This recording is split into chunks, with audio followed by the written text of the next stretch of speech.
to Tub Talks with Damon. My very special guest today in the tub is David T. Morris, creator, artist, musician, and all-around inspirational New Yorker. Thank you. Soon to be ex-New Yorker. Soon to be ex-New Yorker. You know, I'm so glad you're here. Your messages online are very inspirational and hopeful.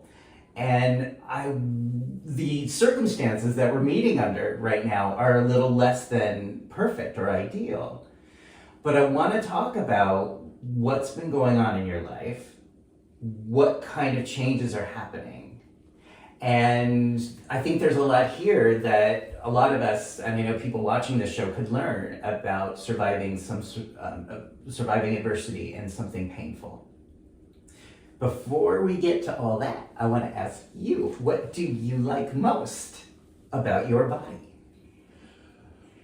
What I like most about my body currently is my shoulders. I believe that, that it's something that reminds me, like, stand up tall and, like, pull them back, and there's a way of being kind, but yet assertive and attractive. Okay, so these shoulders. Yes, okay. Push-ups. And also just going to ask you to stand, make sure that you speak. I know you're good at projecting because I've seen you sing. Okay, so do you think about what you like about your body? Is that a question that's probably not a question you get on that much? 100%. I think that for the most part, everyone does, but especially, growing up, different and in different communities, and then also adjusting to gay communities, that it can be super vain. And also being an entertainer, there also comes with a lot of vanity, so it's easy to project a lot of negativity when it comes to your body. But I've always worked on my body, and I also work on my mind to reward my body. That's great. So it's like, it's not so much about a favorite part as much as it is about, I'm just really grateful to have a body. Yeah. I am. I love that. I am. Yay. So let's go back a little bit. Okay. I understand that you are originally from Compton, California. I'm originally from Compton, the hood, California, made famous by, rap and a lot of other music, and culturally, yes. All the things they've said are true. And what was that like for you? I'm 6 of 8 kids. Big black family, who was in that area. My older brothers, sisters, they went to elementary school, middle school, high school. And it was a lot of trauma. It's like, I was really fortunate to live, I grew up religious, and also, besides being religious, my dad was, ex-military, so that was like extra religious and extra discipline, Jehovah's Witness. Okay. So those things kept us alive, and I'm super grateful. And although as a child it was like, why does everything come with some sort of like disciplinary consequence? But growing up and surviving, I'm alive because of it. Because of my parents' discipline, because of religion, because of values, and certain other things that, I was able to extract from religion, and having a father who was, had been in Vietnam. We also moved to, I consider myself so blessed because before I went to middle school and high school, my parents had moved to, they decided it was no longer, not having as many kids in the house. They decided, to sell their property, and, they became renters, to move to another neighborhood where there would be more possibilities, for us. What was the neighborhood? We moved to Orange County. Okay. So moving to Orange County, we moved to Los Alamitos, which is considered like, it's basically the start of Orange County, between LA and Orange County. And it just so happened that it was, a national blue ribbon as far as education and what was available to kids. So we went from I went from being a kid where I struggled with reading, and there weren't books that were up to date, and there were bathrooms locked, and you couldn't wear blue and red shoestrings or certain colors in the neighborhood for fear of, being thought to be a gangbanger and being shot as a child. This is like 9 years old. It's like from that life to suddenly you're sitting in a class where everything just looks perfect, and everyone's got books, and every bathroom is open, and there's no graffiti on the walls, and where everyone's going to a computer lab, and it's a lab full of computers for every single student.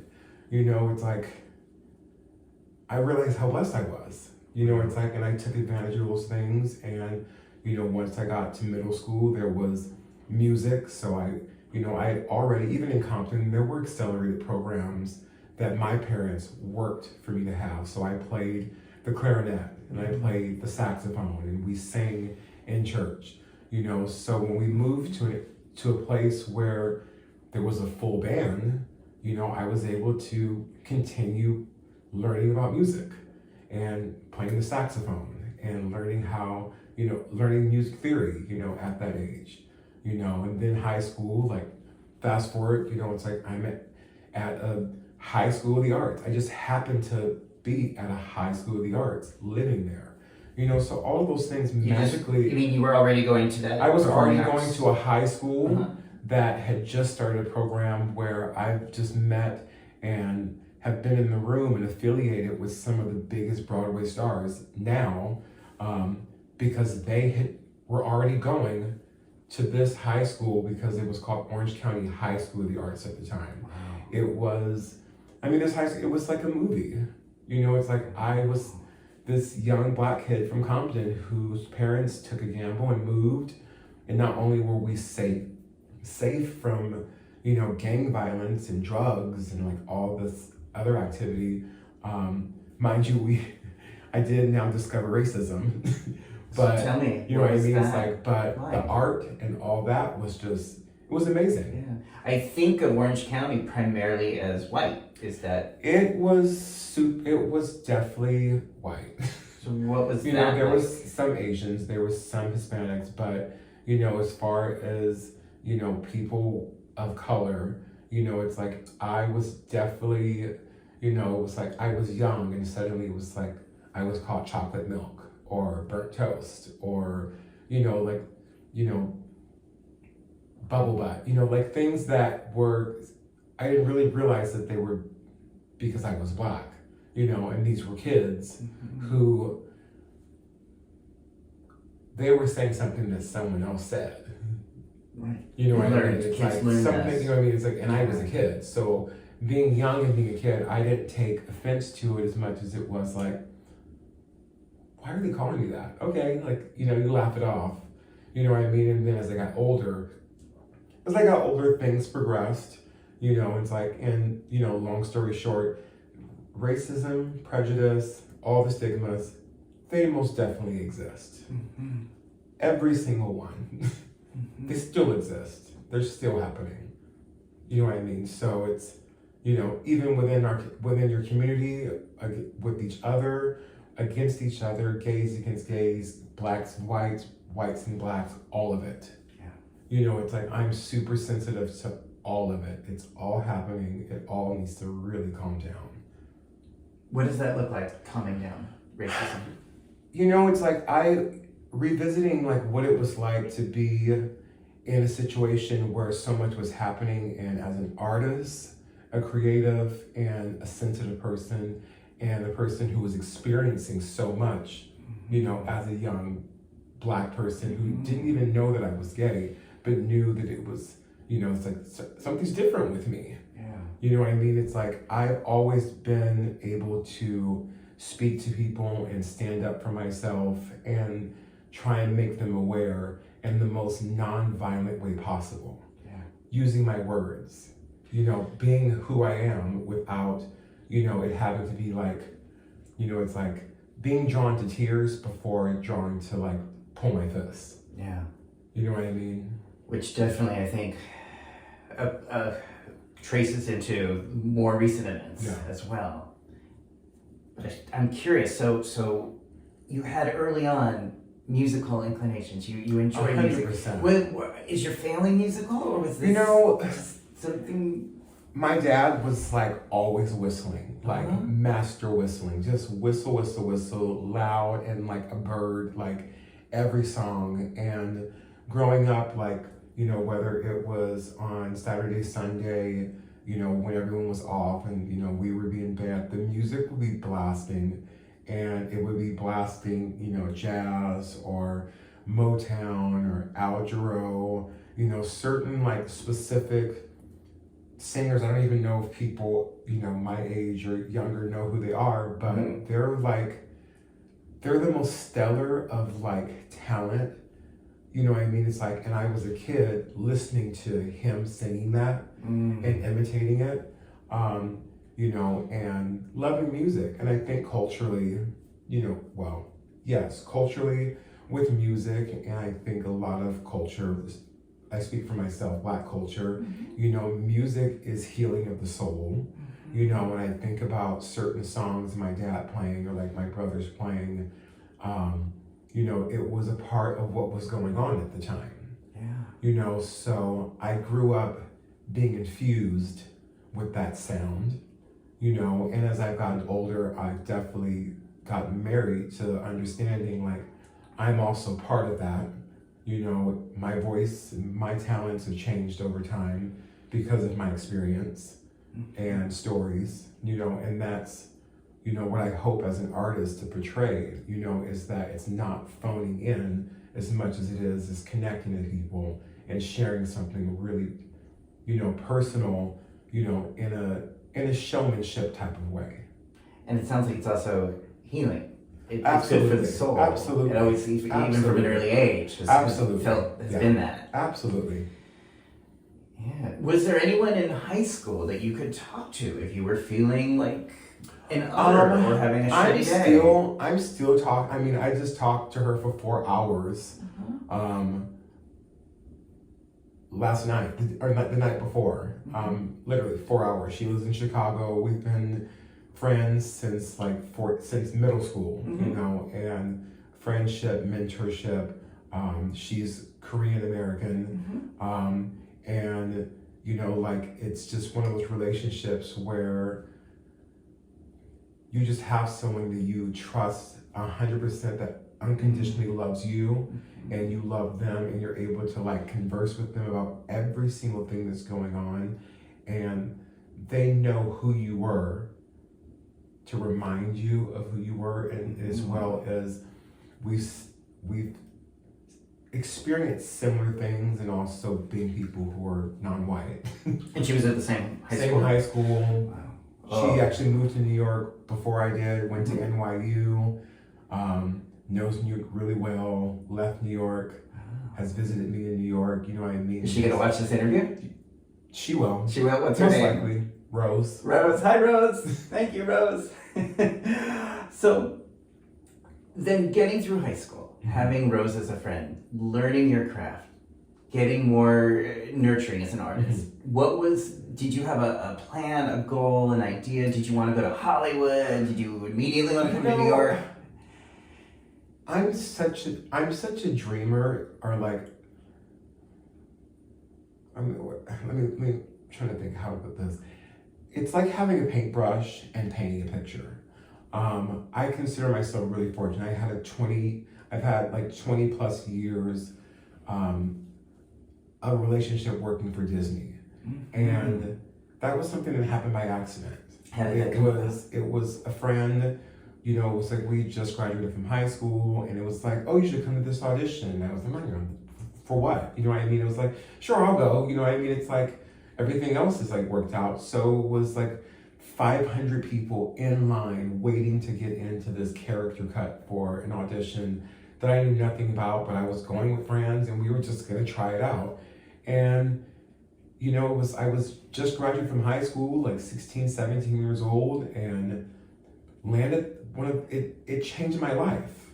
So you got the part. I got the part. It's like, it changed my life, and like what it introduced me to, of like working in parades, working in stage shows, working costumes that were created specifically for me, on me, shows that were created specifically on me. What was the role? The first thing it was Hercules Victory Parade. Okay. So was this for the theme park in Anaheim? This was for the theme park in Anaheim. Okay. Like, things were much different then than they are now. Uh-huh. It's like not talking crap, but it was. What was different? The most special thing, before the Hercules movie came out, they like screened the movie in a private theater that was just for us and just for, people that work for the company, and, like orientation, and like all the things that you got to see and do, of like the pride that you got to have of working at the happiest place on earth. Uh-huh. It was just, as a young person, like every step, I can remember every step and how special it was and how it made me feel. And it's reminded me to keep that, as I go into every single job. It's like every single job, people have orientation, but nobody does orientation like them. Mm-hmm. Like no one makes you feel that special, and they've got their issues too. Mm-hmm. So this wasn't like an outfit where you were wearing a mask. This was no, your face. Like, I was you were wearing... able to. I mean, I've done fuzzies before. Uh-huh. I've done all those things, and I'm so grateful. Even though at times I was throwing fits like everyone else. My face is not going to be seen, and no one knows who I am, and all the other drama of like, the vanity. I've worked so hard for people to see me. They see you. It's like I've dealt with there. I've been there. And if you want them to see you, you'll be seen. Now, is it true there's all these like tunnels underneath the park in Anaheim? It's amazing. There's tunnels in it. I mean, I wouldn't know now because it's been a minute since I've been there, but it is just hats off to them of what it takes to put on the perfect show. And it's like there is definitely major sacrifices that happen for that to happen. But it's amazing. Did they let you ride the rides? Oh my gosh, we rode the rides. They take you on the rides. They tell you the stories. It's like part of, they take you backstage. It's just really, I wish for everyone to experience something so great. Uh-huh. I wish for everyone to experience it. It's like even, jobs that I've had working in hospitality and, here in New York, some people don't get in. They probably shame me for it, but I will always be that person that expects everything to be at that level.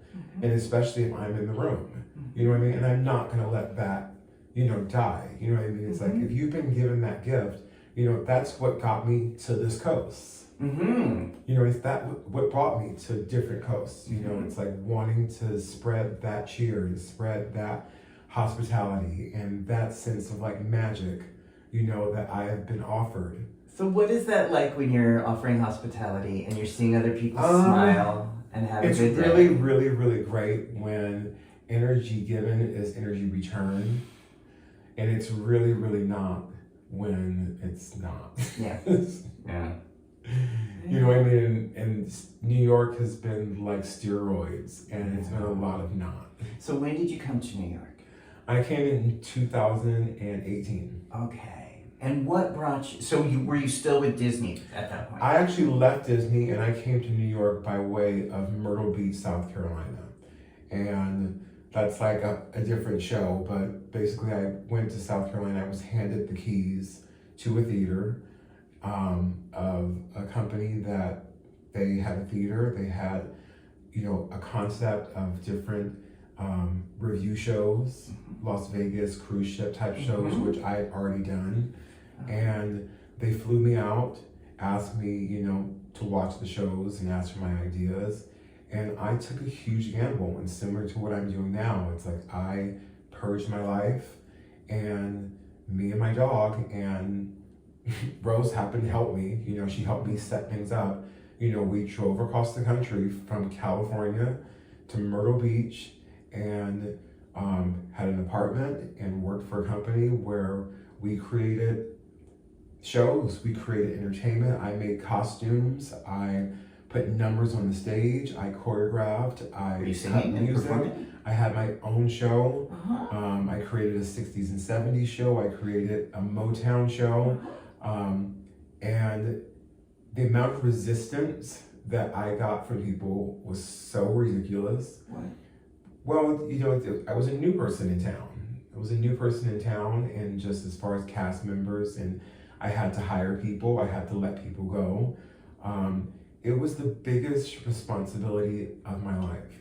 And it was also one of the most successful periods of my life of pushing through, following my gut, and getting standing ovations, and the owners and everyone, including the people that, were working in the shows, were like, wow, you did it. And I was like, wow, I did it.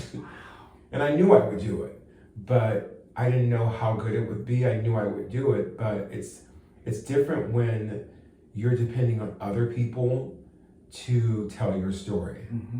It's like, I know I can learn something. I know I can work on it. I can do my homework. I can study with someone, and I can give a good performance. But to be given the keys, the lobby did not look hot. And I saw reviews, and the reviews were that people were like, we're waiting in the lobby and it looks like a barn. So I was like, I need a budget, or we need someone to fix the lobby, or you can't have people wait in the lobby. Like, you can't, this is what they're seeing before the show. They didn't want to pay for it, so they gave me a budget. I went and got paint. I painted the whole thing black. I threw glitter on the walls. I got furniture, all within a budget of what they gave me overnight. Wow. It's like, whatever it takes, that's who I've been. People responded to that. People responded. They were like, it's like, but, long story short, like I said, it was what got me to New York was that stop. And as much as I loved the space and to stretch out and, have like an apartment to myself, 2 bedrooms, 2 bath, $800-900, a balcony, flowers growing, and a pool, a jacuzzi, really, it's like, things are different there, it's a red state. There was lots of like southern things that I was dealing with that I'd never, it's terrible. The, trucks driving by during the day with Confederate flags, beer bottles being thrown at me, like just really, really terrible things, on top of I could not maintain the job. Even the people that I was working with, black people, like I said before, black people, races against white people, races against black people, distrust with each other, distrust with me, like a lot of sadness, a lot of low vibration things that were happening in a small town that I'm so blessed that the information always got to me. What information? What was happening. It wasn't hidden. It was like, if they were trying to hide it from me, it always got to me. Like someone else would tell me, I would see it. I'd be out to dinner and some random person would come up to me and be like, hey, we know you're the new, like entertainer in town. We just want to let you know, someone might not be a trustworthy person. It's like information always came to me. So, it wasn't more than like after 6 months of being there and working and putting up a really successful product that I realized it's like, this is not maintainable. I can't stay here. I don't feel safe. Physically? I don't feel safe physically. Similar to the situation I just got out of. It was like, how is it that I keep allowing myself, and I don't want this to be like I'm a victim, but how do I keep allowing myself to be to get into situations with people that I trust, entertainers, other creatives, business owners, that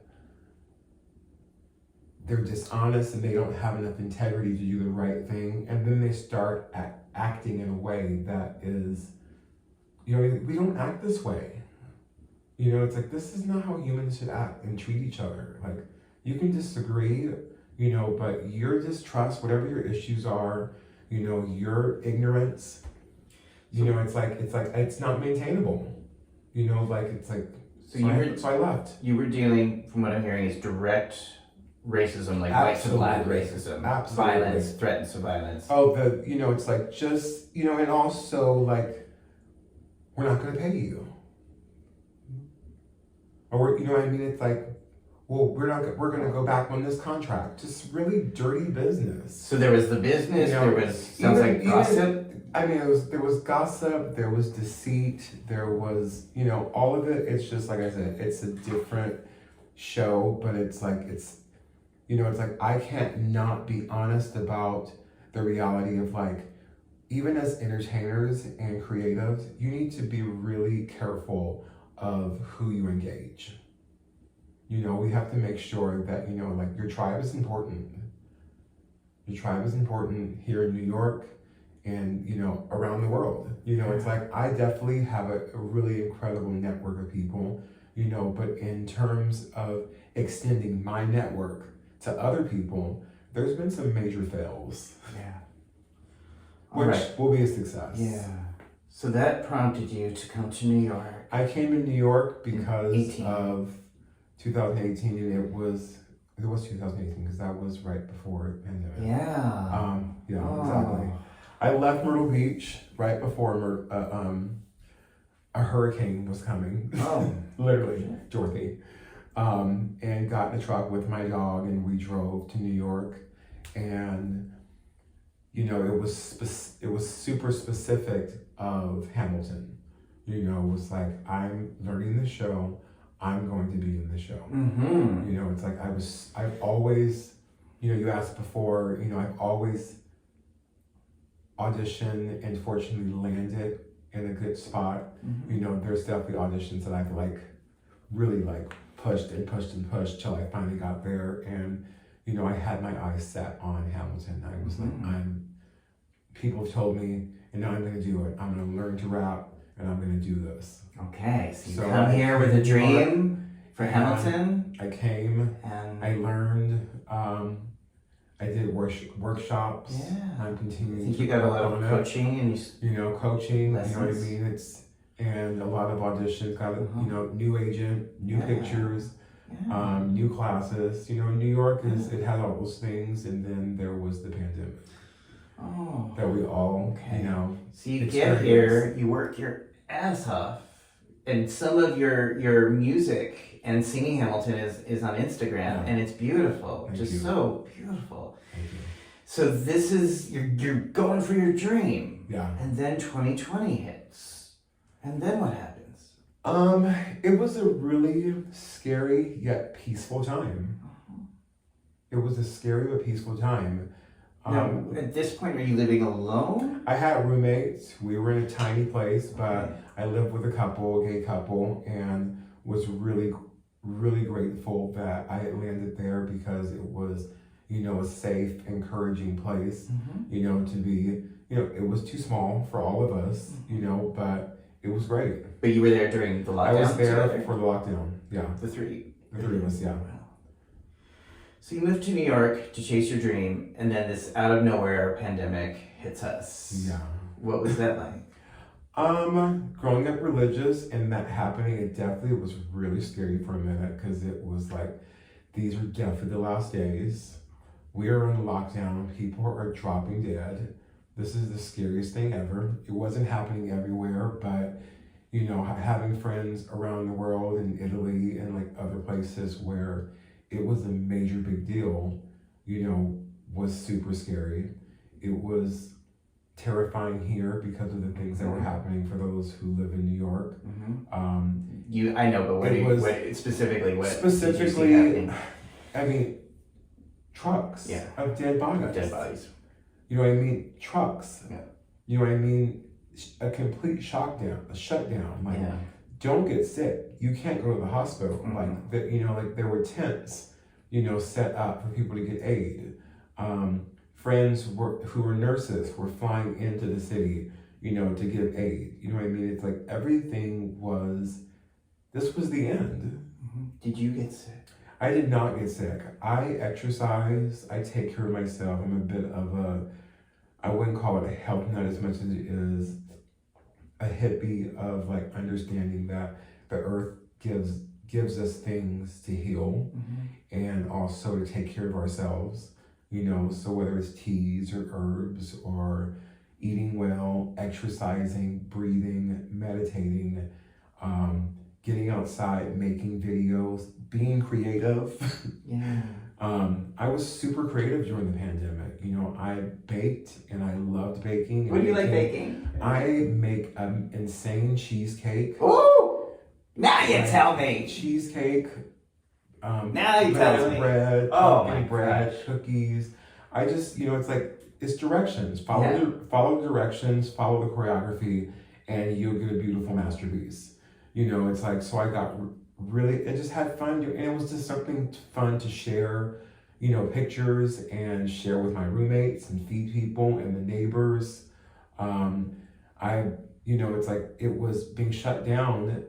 We actually were getting paid. And there was no money to spend on anything. You know what I mean? There was nothing you had to spend on. You know what I mean? So you had stable income. I mean, I had worked so hard. I've always worked.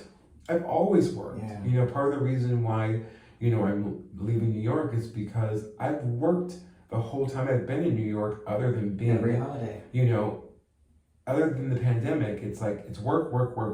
I've not experienced, you know, the greatness that New York is because it's always serving it. So the fact that during the pandemic I was able to take a break and be outside and go for runs with the dog and feel rested and like see the architecture and think about, you know, Hamilton and walking around certain parts of the city and dream about what it must have been like, you know, when this story was created and when it happened. You know what I mean? Like being a real, like, you know, like super cheesy but fun. Yeah. I made a lot of home videos and dabbled in recording myself and mixing myself. Costumes, you know, like cutting clothes up and sewing them together. You know, all the, you know, it's like I had time to do those things, and I really loved it. And I looked at it as I'm finally getting paid for it. You know, it's like I wasn't sitting around, you know, sad because I was off and getting paid, you know, unemployment. It's like, no, I'm at home and I'm working. I'm working on myself. I'm working on my creativity. I'm working on my craft. You know, like, let's open up. I'm ready. Yeah. There's a show right here. I'm ready. Yeah. You know what I mean? It's like, that was my mentality. You know, it's like, and also doing my best to entertain myself, entertain other people, and encourage them to do the same. I love that. And when people look at your Instagram page and see your work, they can see that light. They can see I that definitely think inspiration. So. And recently, it's like in New York and the way life has been, I think they noticed that decline. So you let's know, and that talk about that if it's okay. And yeah, I can do it. Okay. Yeah.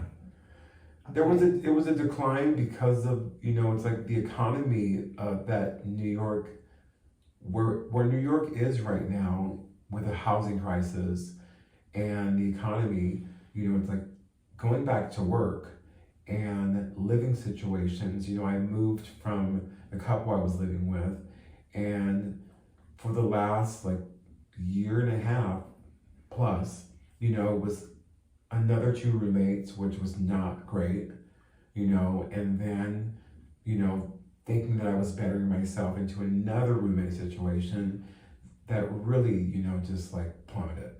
You know what I mean? It's like, and, you know,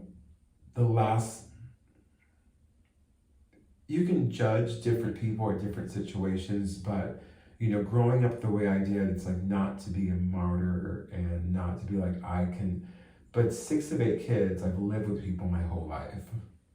You know, I've had there's been some, you know, it's like Myrtle Beach was the first time I like lived alone. You know, it's such a big space, you know, and I was 40 years old. Before that, it's like I always had a roommate and I shared rooms. I worked on cruise ships, you know, I was always in places where it's like, you know, so it's like, and I would like to consider myself a clean person and also a hospitable person when it comes to sharing spaces. And New York is a tiny place with a lot of attitude and a lot of bad manners.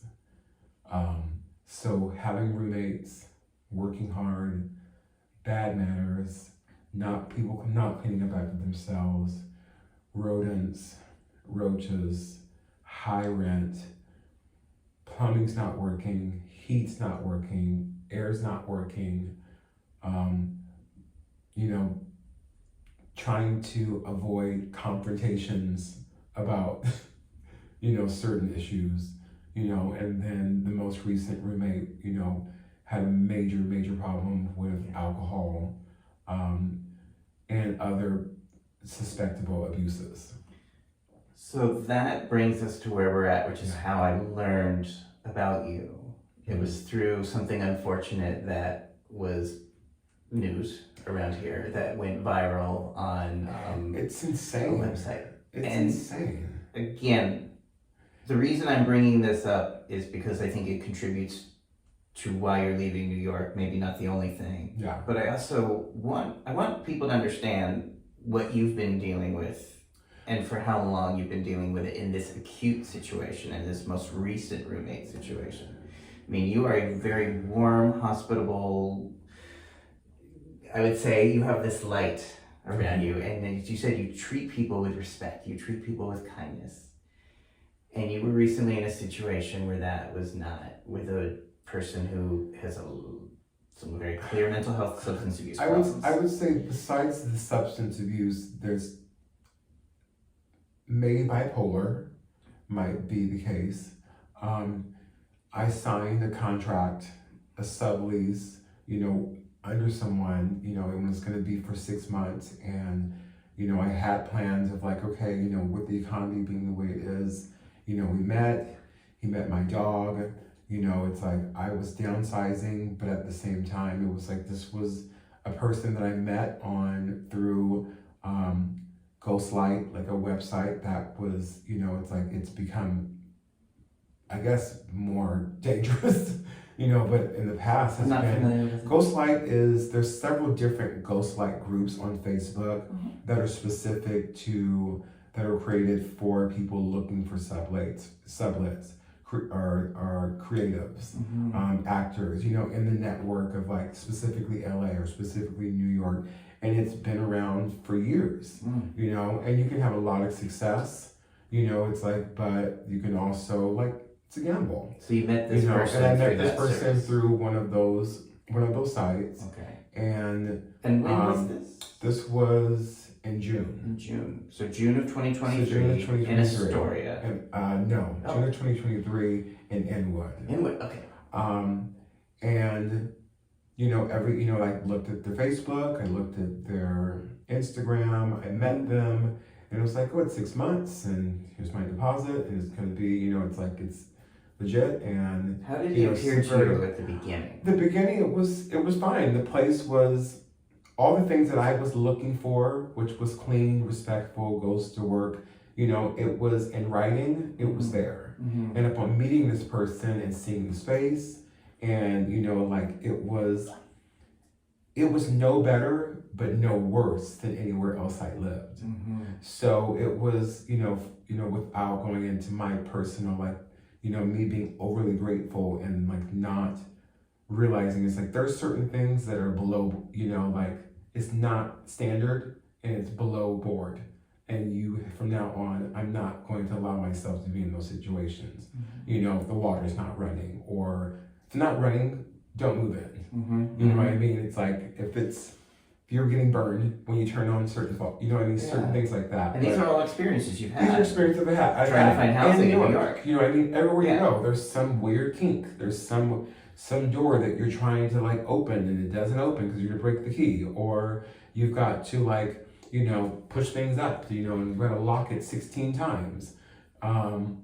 It's like not to be. It's like I don't want to be complaining about it, but it is definitely. It's like it's not happening everywhere. It's like, why is this happening everywhere I go? But in particular with this person, moving in with him, it's like I naturally try and keep myself focused on the positive, and I was not alarmed by them. There was not alarm. I took the dog with me. He met the dog. He was kind to the dog, which is always a plus for me. If you're kind to the dog, that's all that matters to me. I can take care of myself. Diamond? Diamond. Diamond's a 75-pound boxer. She's 90. She's 9 years old. I've had her since she was 5 pounds. She was 10 weeks old, and she's been around the world with me for all these adventures I've talked about. So she's been on like cruise ships? She hasn't been on ships because I haven't done ships since she's been in the picture. I did one contract for a couple of months. But taking her and boarding her at Disney and kenneling and taking her to PetSmart, and people know her all over the world. She's been with me. You know, she's just an extension of kindness and sweetness and joy. Just, you know, and he took to her and he was happy, and I saw that she trusted him. So for me, it was like, this will work. And 2 weeks in of living there, I got some bad news from home, and I was kind of like in a sad, like having like a sad moment, and came home from work and was like, hey, you know, something happened. So, you know, I'm going to kind of keep to myself, you know, a bit, you know, it's like, and I was doing it respectfully to not tell him, you know, because it affected me so much that I didn't want him to think that it had anything to do with him. And I just wanted some privacy since I was just moving in. And he was already like, really like, I would say overly hospitable, like always asking, almost like I was mildly alarmed because it was always trying to like take care of me. And it was like, I'm fine, good. So that's why I was like trying to let him know that something happened, I'm feeling down, you know. And later on that night, the music was blasting, and it was just like, it was really bad, like all night. And he was partying, and there was, you know, I heard him going in and out, which I was like, it's the weekend, you know, it's like, okay. 8 o'clock in the morning, it finally stopped. And at 8 o'clock in the morning, I had to work later on, you know, like at 10 or 11 maybe. It was on again, blasting. And so I kind of just like put, you know, like kind of rolled over, like, this is, you know, odd. It's like I told him that I was in the music's like, what's happening? You know, I try to fall back asleep. 9 o'clock, I get up because I've got to get ready, and I get in the shower, and it's like he hears me up, and the music gets louder, and I'm thinking to myself, something is definitely off. You know what I mean? It's like I was in the shower, and this was the first time that I was like, okay, something's off. I get out of the shower, I come out, and his room is next to the bathroom, and I look, and he is just, his eyes, and there's beer cans everywhere, and I remember thinking in that moment, something's off, I don't know if this is gonna work. And I asked him, are you okay? And he said, yeah, you know, like just, and I was like, are you sure? I was like, because the music's been really loud all night, and now I'm up, and it's even louder, and I think it's bothering me. It has to be bothering the neighbors. And he goes, oh, I thought you were enjoying it, and the door slams. And so I knocked on the door, and I was like, we might need to talk when I get back. I've got to go to work. You know, I'm like, and I'm thinking to myself, I'm alarmed. You know, I've gotten something, bad news coming from home, and now I'm like, I just moved in, and there's, like, it reeked of beer. It reeked of, like, smoke, and, like, just, like, not a healthy smell. And it progressed. It progressed, and it progressed, and it progressed. And there were more stories, and I started taking pictures of beers left everywhere. He supposedly had just gotten his real estate license, and he was, you know, whenever I would see him, he'd be at his computer, you know, supposedly working on bookings. He never left the house. He never left the apartment. So did it start to turn aggressive against you directly? It was not aggressive against me. It was aggressive against himself. I was always fearful of Diamond, my dog, because I was working full time as, you know, in hospitality, When I wasn't working in hospitality, there was a decline in my like making videos and singing, all of it, because he was always home. He was always bugging when I would start to rehearse or practice. So I had no space to do that because he'd be at the door or in the apartment. It was calm, and then it would be drinking for days and chaos. And was he bringing like sexual partners? There was no one was ever coming over when I was there. It's like, and I think that I always kind of got the picture that there was some sort of like imagined romance with me, which I was always never given the impression, always friendly, always respectful, always appropriate. There was a penis pump left around, or like walking in the living room, and him being standing there just, with it on, naked. There were lots of like things that I think there was like, this is anywhere else, this would be sexual harassment. You know what I mean? It's like, I'm not interested. I'm like, I pay to live here. I don't want to see that. Not you. I'm not interested. This is not what I'm here for. So there were alarming things that would happen that I would try and find a way of not making this person feel uncomfortable, because you were trying not to make him feel uncomfortable. I was trying to make him not feel uncomfortable, because even though it was alarming to me and would be scary, it's like, I am confident enough in myself to where it's like, I'm not interested. I'm not going to react, and I don't want to make you feel uncomfortable or embarrassed about whatever you're doing, and whether I'm right or wrong, that's just my personality. It's like, whatever you're going through, by all means, live your life. You know what I mean? It's like, I'm going to do my best to like not be judgmental. I'm sure people have probably thought the same thing about me. You know what I mean? It's like, when I'm having a moment of, whatever over enjoyment. Okay. Or experimental, whatever. Well, what I mean? Is like describe is a pattern. It was inappropriate. It was really inappropriate. But you found yourself worrying about his comfort.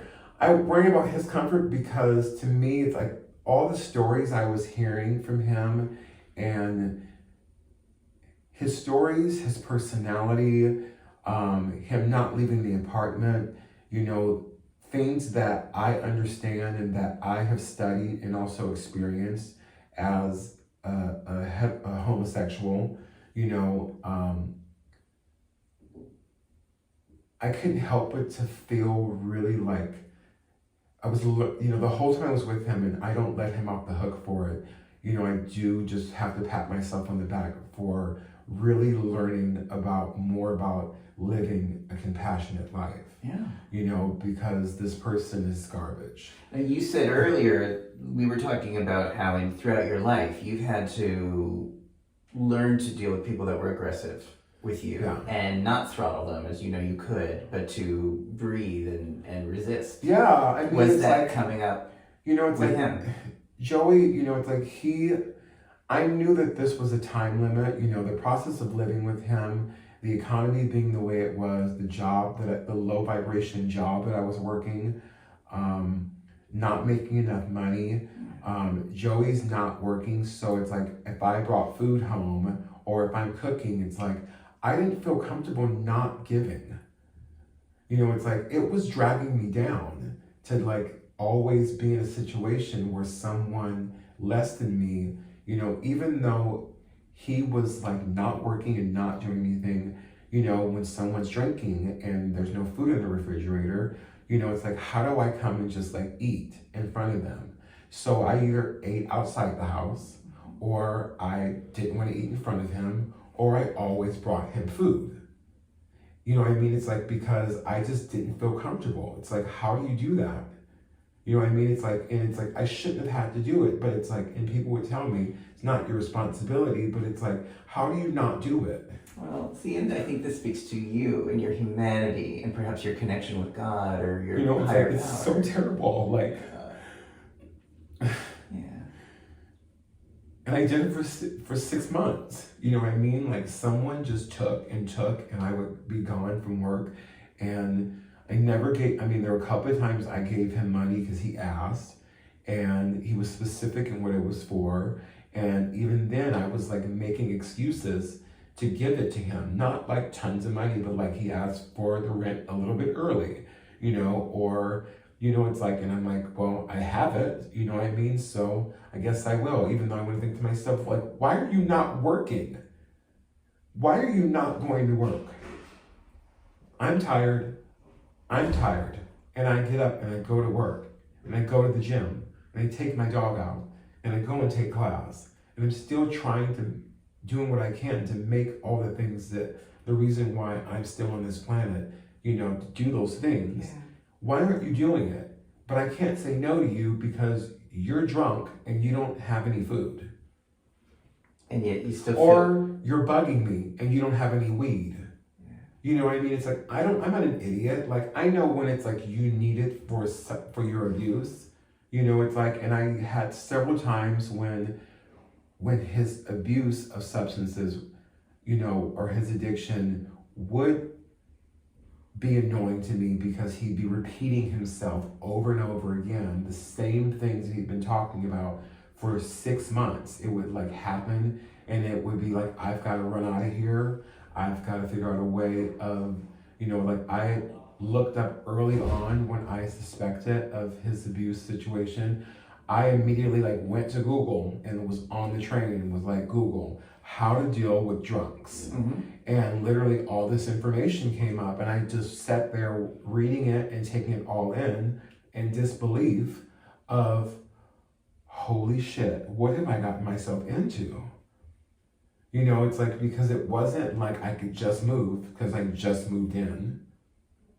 I was so explain that, like you know explain that predicament you were in. The economy being the way it was, it's like I had just moved from a not great situation to another situation where I paid a deposit, I paid rent, I paid for furniture to make this fit, I got rid of things. It's now, were you paying your rent to him or to a manager? I was paying to him. Okay, so he has a control. In control. Oh.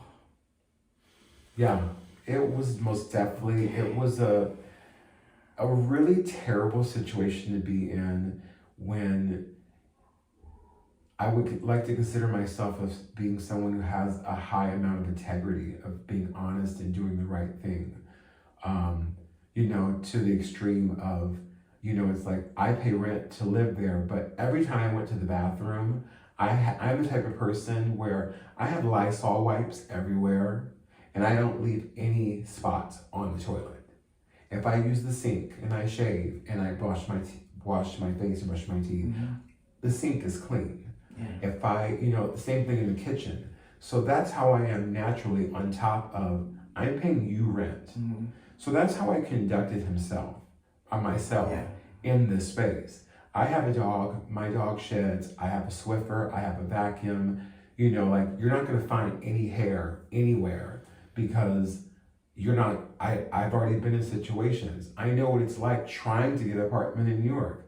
Yeah. Trying to get an apartment in New York, you've gotta have a credit score of so much. You've gotta make, you know, a certain amount of money, you know, a year. You know, it's like, or you have to have a guarantor, or you have to have several roommates. And you don't know what you're getting into. So you were in this I literally like situation. I was stuck. And then how did this all come to a head? It came to a head the day before Joey's birthday. Joey being the person who I was living with and paying rent, the last person. The day before his birthday, he decided to go out, and I was at work all day, and I came home the night before, and he was gone. And I was literally just like in disbelief, like kind of celebrating because, you know, it's like he was always home unless there was some other emergencies that happened before. He was always home, and it was always the same repeat behavior of like leaving work, which was most of the time chaotic, and then coming home to someone who had been drinking all day and either passed out, and then going to get up and then also be chaotic. So he wasn't home. So one night you get home, he's not there. He's not there, and the next morning I get up to go to work, and it's his birthday, and I, come around the corner and I hear his door open. I'm like, happy birthday. And I look at him, and he's got an eyeball that's looks like a baseball is stuffed up in his eye. I've never seen something like it. We're talking movie red, looks like someone pulled his eyelids, cartoon. Face is puffy, and the first thing he says to me is, and I said, oh my God, what happened? What happened? I'm asking what happened, and I don't want to know what happened, but I'm like, I can't believe this is your birthday. And he said, I deserved it. I said something I shouldn't have said. And what was that thing? And he didn't tell me what it was. And I kind of figured what it was. And I was like, I don't want to know. I don't want to get involved. It's the morning. I've got to go to work. I said, I'm incredibly sad for you that this is your birthday and this is what happened. I said, I gave him 800 milligrams of ibuprofen. I told him, I handed him some food and said, please eat, please take this. Let me know if you need something. I've got to get ready for my day and go to work. And that, even in that, the calmness of, I think, my voice now, I said it just like that. It's I became so good at practicing how I was dealing with how can I be compassionate of letting him know I can be available to healing, but not to garbage.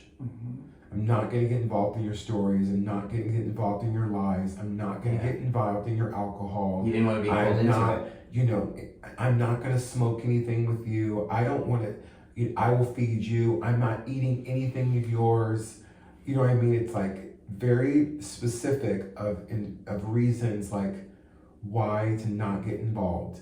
Not saying I'm right, but those were my rules. You didn't want to be dragged into the trauma. And I went to work, and while I was at work, he couldn't help himself. He got wasted. And I look down at work, and right before I get home, I see on his social media that he had posted a video.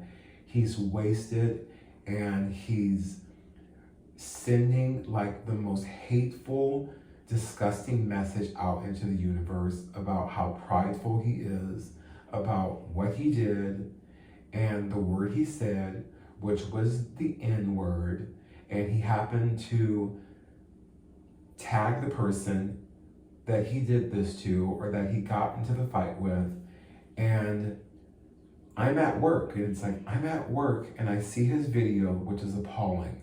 He looks crazy. It's just the first video with him on the street. The video I saw. The video he took down. I can show you this video. I can give you this video. The video he made at home. The video he made at home that he took down. Yeah. There's things floating around of it. There's still parts of it, but the other people that may have taken pieces of it and used. Yeah. But the original video, I recorded it on my screen. And I played investigator, and I went and found the other people. Yeah. I saw what really happened.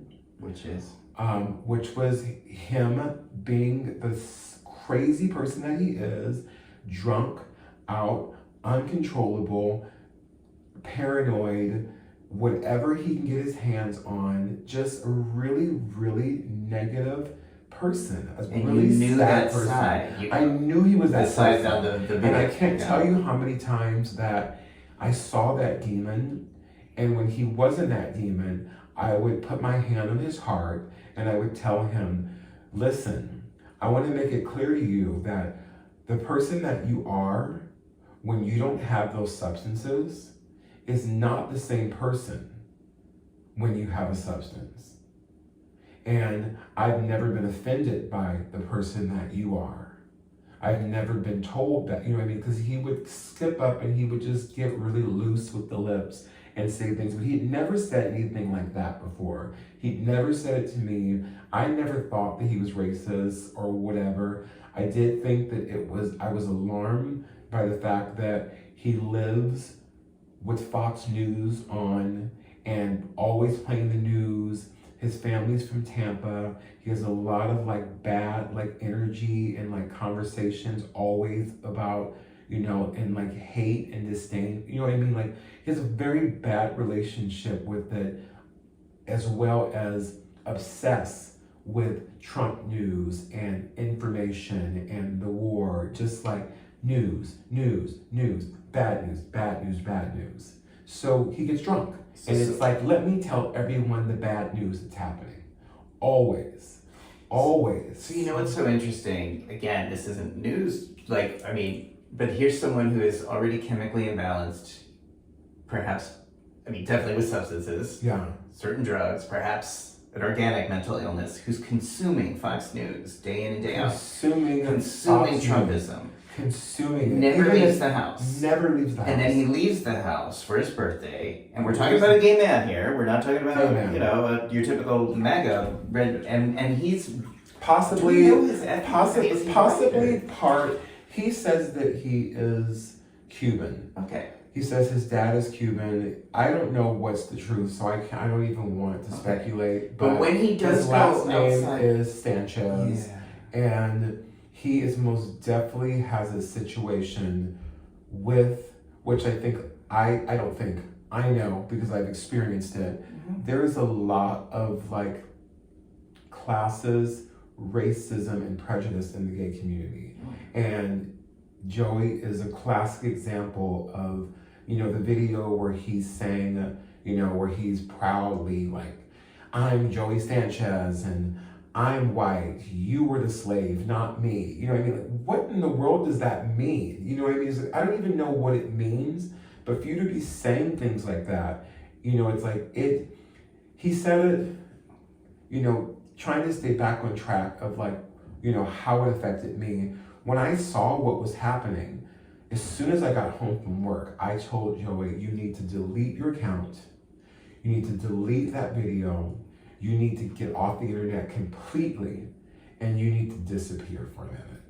And yet, what was that like for you as his roommate to be hearing these words coming out of his mouth? Hearing it was like, I didn't want to get involved, and I separated myself from it because I had already been living in his hell. And already living in his hell and trying to like maintain my own peace and sanity, you know, and you know, things that I'm dealing with in New York of like, reasons why I'm leaving, not Joey, reasons why I'm leaving New York has nothing to do with him, you know, really. But why my plans were changing and why I was dreaming differently. I kept myself separate from it because I knew that his alcoholism and his substance abuse was his problem. And he was making it my problem, but this was a problem for him. And also, like, I immediately saw that the video that he made, I saw how the internet was attacking him. I saw that regardless of whether he deserves it or not, which he did deserve it. He did. You're a monster. What he put me through, what he puts people through, what he puts himself through, you know, it's like, you need to be told as much as you can, even though you still don't believe it, that this is what you did. I don't agree with the bullying side of it because what that bullying side did of him watching the videos, he didn't delete it. He watched the videos on repeat. His videos. His videos as well as all the other videos people were making. So, you know, the exposure like that he was getting, all the exposure, all the comments. We're talking 500 comments, 300 comments. 200 comments. And videos, again, we're talking about the videos of the actual altercation. The videos of the altercation. Yeah. The videos on his page, which he had taken off, as well as when he took the video off of his page, people still had access to his page. And because he didn't listen for over a week, probably weeks, everyone was tearing him to shreds. Yes. Okay, and his again, just whole, you know, for and context, his whole. we're his talking whole, about like, a man who's we're- regularly using the N-word He's and regularly talking about using, black yeah, people it's being like his slaves. he was saying that, but I couldn't help but to see, like, I knew what was happening. I knew what was happening. What was happening was someone who already suffered from all these issues was hating himself even more. He was hating himself even more. He was using more negative ammo to hate himself. And the more you hate yourself, the more you're going to hate everyone else. And there was no one else for him to hate other than me. So he started hating me and hating my dog. And he started coming to me and was like, I need you to go online and I need you to tell everyone that I'm not racist. That's not gonna happen.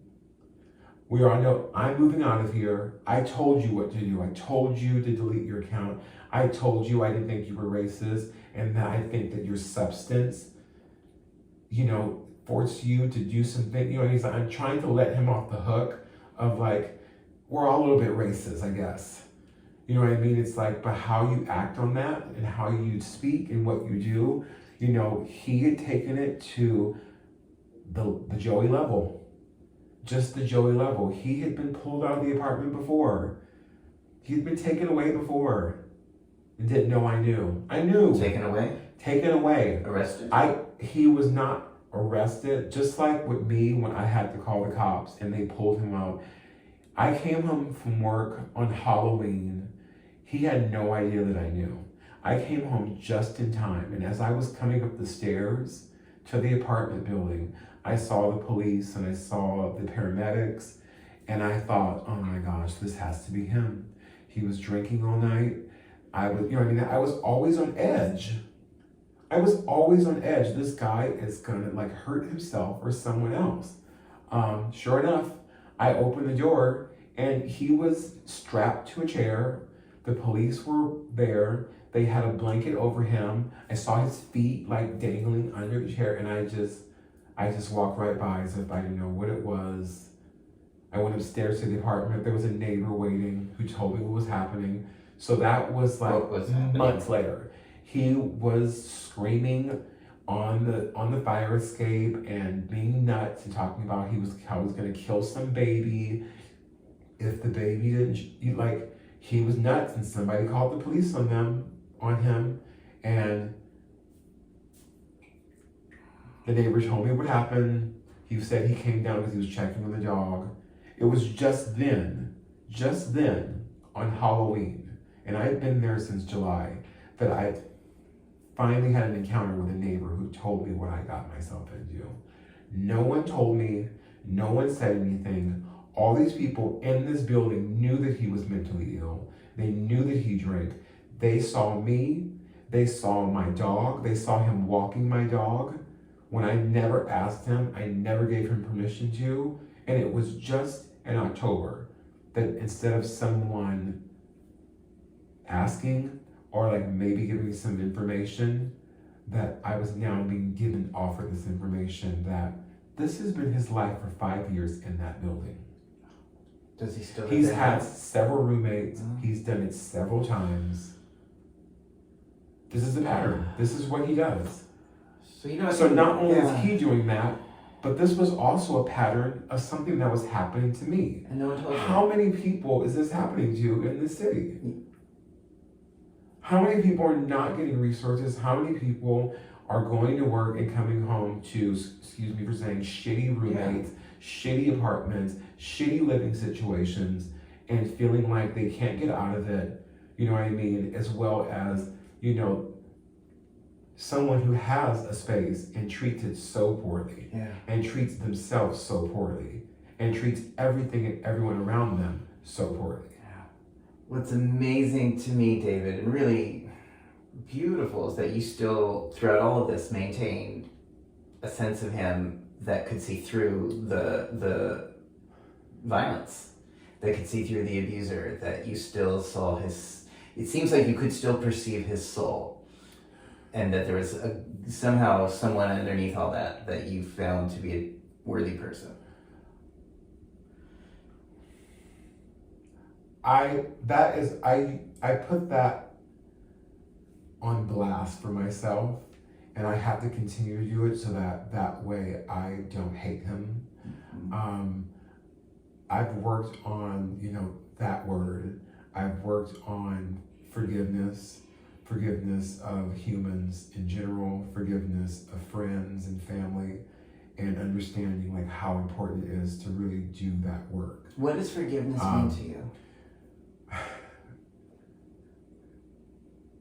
Forgiveness, it's like, and it's easier to say than explain, but, not waiting for them to say they're sorry, not thinking about, not putting a price on it or how they, are going to be sorry, but simply understanding that, what they did, was not intentional to you, for me not to take it personal. And I have to forgive them because in the past, I can't not keep replaying it. And every time I replay it, like as I told you, the reason why I was careful and like scared to talk about this is because when I replay it, I get really angry. I get really angry and think about like not standing up for myself, not like being macho and like I'm a big dude and I work really hard and I'm strong, and there were times when I really wanted to just grab him, what I mean? Like there was a point when I had to, after he was arrested and he came back and he was like, after he was on the body cam being pulled out of the apartment because he was drunk. He got pulled out of his apartment that I was paying him rent in, and the whole time he was getting pulled out, it was NIGGR on repeat, over and over and over again. Get the F out. What I'm gonna do to you when I get out? Just, what I mean? Pulled out downstairs to the first floor, through the building, outside the building, on the street, till him being put inside the paramedics and strapped in. He was screaming that. And it's like, so that was at 6 p.m. He was back at 6 a.m. the next morning, lit. I can't believe they let, he came back. I got no sleep. I already started packing. I already, let everyone know what was going on, asking for help because, I reached out to a friend because my number one priority was I have to get emergency foster care for Damon. It's like I wasn't worried about myself and I needed to be worried about myself. This was unsafe. Yes. I can disclose that, it's like I'm not a violent person, but I do have like an army knife that someone gave me that's retractable, someone gave me on a job for like building things. And I've kept it away because it scares me, but I had it in my hand trying to sleep. I was terrified. I was like, who is this person? He's nuts. He's threatening. He's on drugs. He's not stable. Is he gonna come in my room? When is he gonna get home? I asked the police. They didn't disclose it. They wouldn't disclose it. It took them forever to come. This all felt so unsafe for me. Yes. This was so unsafe. It wasn't just unsafe for the dog. It was unsafe for me to be in a situation where I'm thinking of, I am sleeping with a knife in my hand because I'm afraid someone's gonna come into my room that I'm paying to live. Yeah. You know what I mean? It's like he came in, he opened the door. I opened the door for him. It's like and I had to, it's like I put my shoulders back. He stormed in and he was like, I can't believe it. I said, you sit down. It's 6 a.m. I just went to sleep at 5 a.m. and I've had no sleep. I called out of work. You sit down. And it was the first time I talked to him that way. I was like, you're gonna sit down. Anything you do, anything you say, anything that makes me feel alarmed or uncomfortable, or I said, I'm leaving, that's happening. But anything that happens that makes me feel uneasy, I will call the police over and over and over again. I'll leave, I'll call the police. So if you don't want to get pulled out of here again, I said, in this time, if they take too long to get here and I feel threatened, it's going to be a different story. It was like, I will not tolerate it anymore. How did that feel to set those boundaries? I definitely saw him understand. Like, he understood. Like, it was, it was a new side that he saw of me that he'd never seen, where, it's like the switch was flipped, and I made it clear to him, I'm not this person. I said, you've pushed me to be this person. The things that you said, what you called me, for a person who's not racist, I said, you will be lucky for the police to get here in time. We're not doing this anymore. Yeah. I think people watching this are like, yay, you it was like, we're not going to go there. I'm not going to sleep with a knife in my hand. Yeah. We're going to, it's like, I've restrained people before. I'm strong enough to know I've partnered, I've done push-ups, I've lifted people above my head for a living. You know what I mean? So we're not going to have you calling me that and bullying anymore and me waiting outside in the cold with my dog for an hour for the police. Yeah. And then, so he was, moving was, I had to bring the police that last time because he was still just on something. I couldn't get my boxes. I couldn't get my things without having an escort. I got an escort because he was being aggressive. He was drunk. He was aggressive. He was talking. He was not using that word. It was the victim. It was, I'm just like everyone else. I'm cashing in on this. It's like all his manipulative, provoking language that he likes to use. He was using it to try and manipulate me, or make me feel bad. It's like, but, fortunately I had already been rescued, and I also was just in a place where it's like, I'm out of here. It's like, there's no way. I wasn't trying to save him. I definitely, had extended myself to him and communicated to him several times. This is temporary. It's like the behavior and how we live together, this is temporary. And I would not be shy about letting him know that. And I would always let him know specifically, he's a good person. I think that, he deserves well, but I would always remind him that his behavior of how he acts when he drinks, it's like, it's not a fan. And I told him several times also, if I wasn't older and more secure and working on myself, then I would have already left. But I was doing my best to fulfill my contract. And while I fulfilled my contract, I wanted him to do his best to be better so that he wouldn't be in this situation anymore. Wow. So David, thank you. Thank you for sharing this. Thank you. How old are you now? I'm 45. Yay! 45 and alive. Okay, 45 and alive. Are you comfortable? I am. I'm still probably asleep. Oh, that's okay. Yeah, no, I'm like, wow. So, what inspires me here is just thinking about how you could see the humanity in someone who could be so hateful. And I also want to say what also attracted me to the story here was I feel like with Joey, we're seeing from, in my opinion, some of the worst humanity has to offer. And what happened after that? You're laughing, but yes. Yeah. Well, that's you're laughing. Yeah. And then what I saw happen after that was some of the best humanity had to offer. Absolute best. So this story got picked up by a very, very popular, Instagram influencer, I don't know what to call it, but an amazing TED Talker, Danish guy. He learned about what was happening and he reached out to you to help. Before he did, it actually was, I have to make sure I, get the story straight. My friend, a friend, because it's, that magic comes specific of me. And I have to take that back for myself because people are giving it to me and that's why this is coming to me.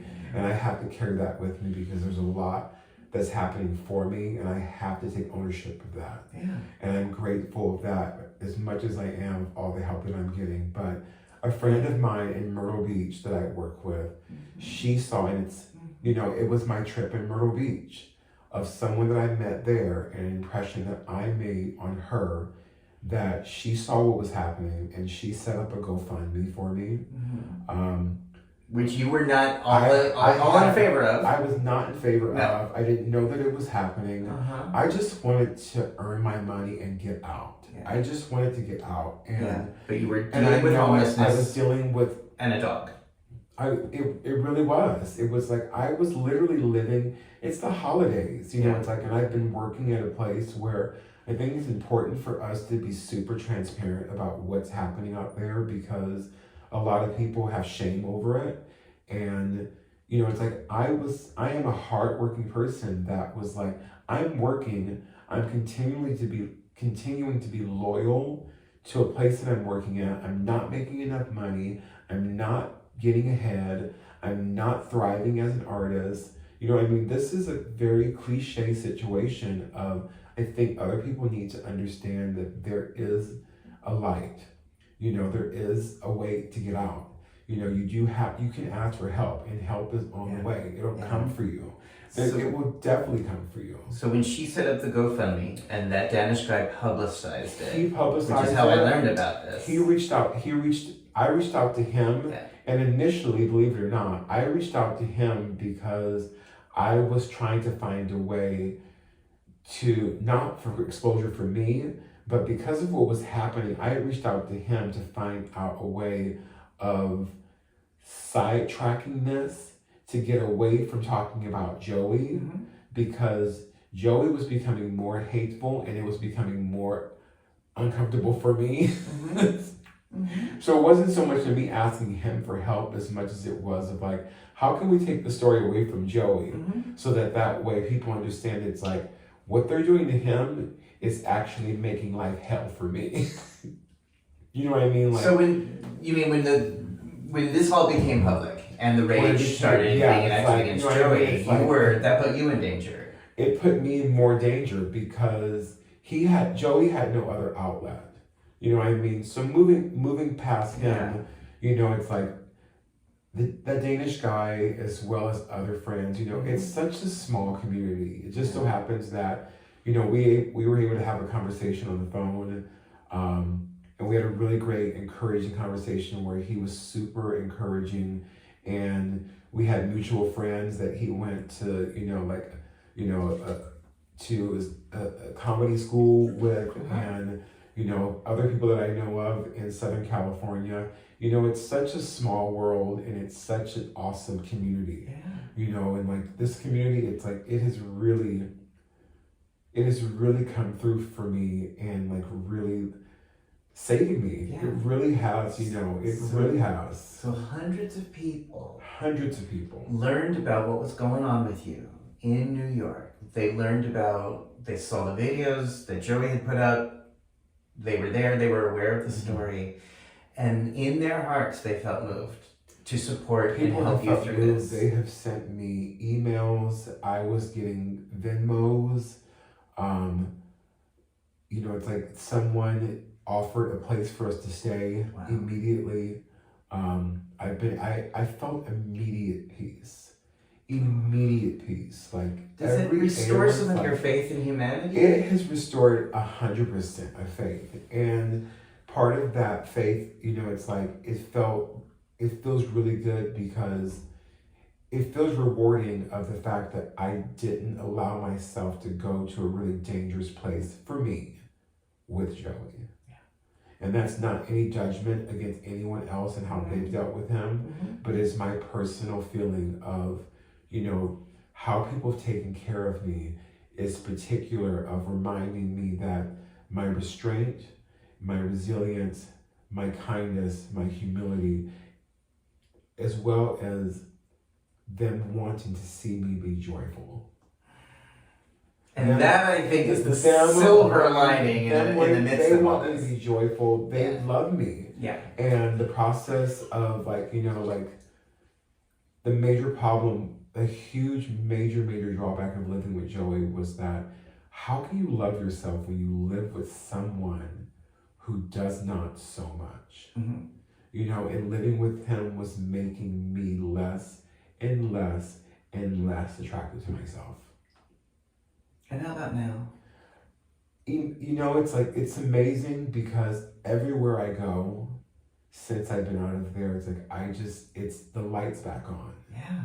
You know, it's like, I'm just walking down the street with my dog and, you know, I get just compliments thrown at me all day long. You know, just like, and I can be really shy about it. You know, it's like, but, you know, it's like, I've always kind of been that person because that's something that I'm looking for. I pass people, I like your haircut. You know, it's like, I like your, oh my God, I love your clothes. You know what I mean? I like your fashion. It's like, So not even people who know you from the store, just people on the street are just recognizing your aura. I'm in a new, complete neighborhood where I'm walking around and, you know, it's like the mail carrier, you know, she sees me and she's like, oh, you're new. And she sees Diamond and she has treats for her.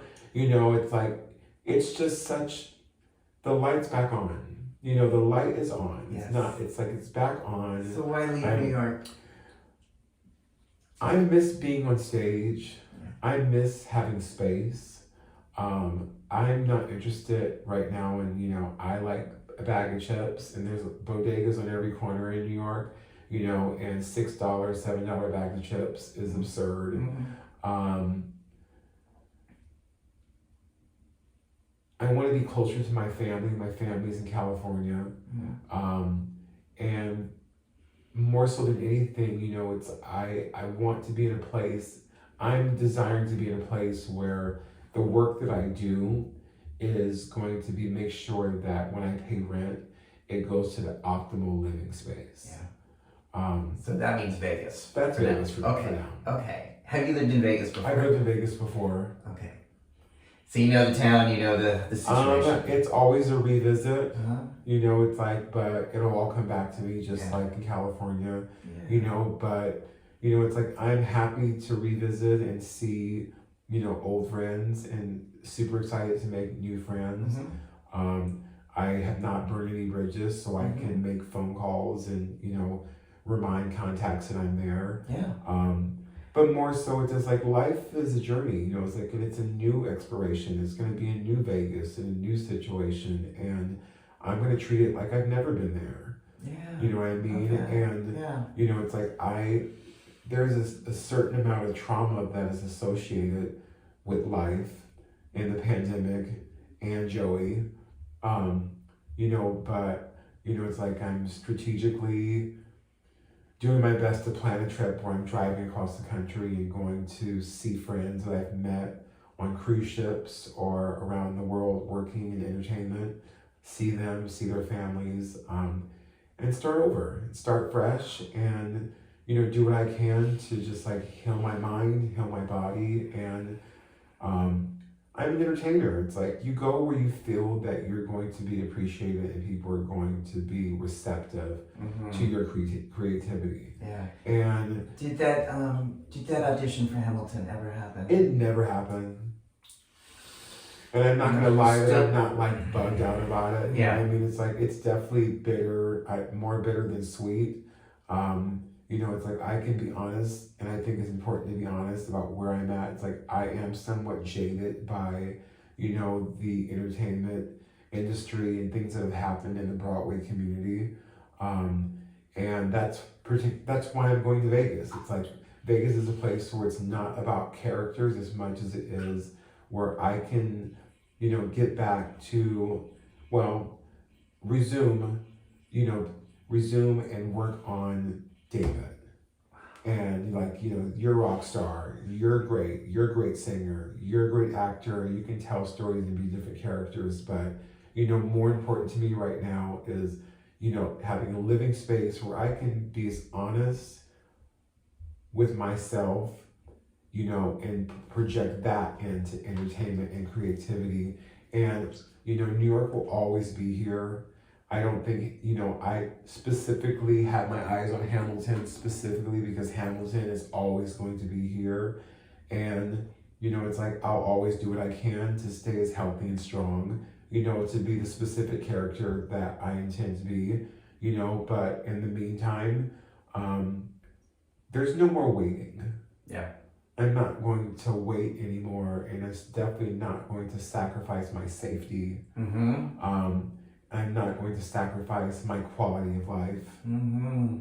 And, unfortunately, it's like I want to stay positive, but I also want to make sure that, I put it out there for our community and for humans and for New York. It's like there has to be change if you expect.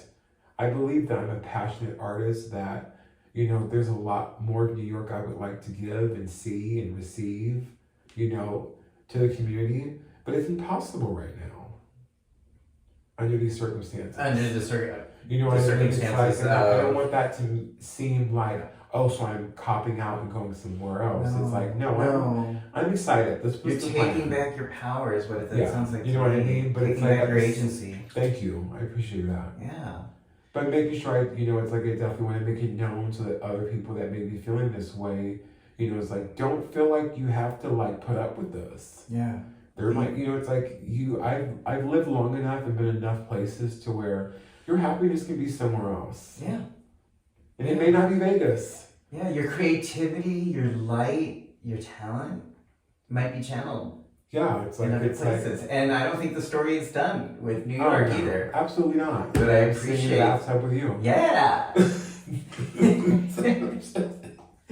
How did that feel to this? How does this interview feel? I feel awesome. I feel like this is exactly what I needed. Thank you so much. Oh, my pleasure. Thank you. So, wow, we've been talking and it just went by so fast for me. But I think what I'm really getting so much deeper is just understanding. First of all, I think you have been more magnanimous than most of us would be under these set of circumstances. And seeing Joey as a human being, despite his behaviors, which indicate otherwise, and just getting through this with a sense of light, with a sense of clarity, with a sense of your agency and dignity intact. And again, what also inspires me is just seeing how other people in the world resonated with your story, with the message, and supported that, did whatever they could to show that this was not okay what happened to you, and still doing that. Still doing. And that certainly says to me that you do inspire light in others. I'm doing my best to continue to allow myself to receive it. Yeah. And I'm saying that especially it's true, but also because I think that other people feel that way. And I think that, like I said before, energy given is energy returned. And I must have given it. So I've got to be more accepting of understanding that, that also brings me back to like the compassion for Joey. It's like, I know he's not being given this. I know he's most likely still in this hell. And I'm sad for him that, it's like he no longer has my light. He no longer has Diamond's light.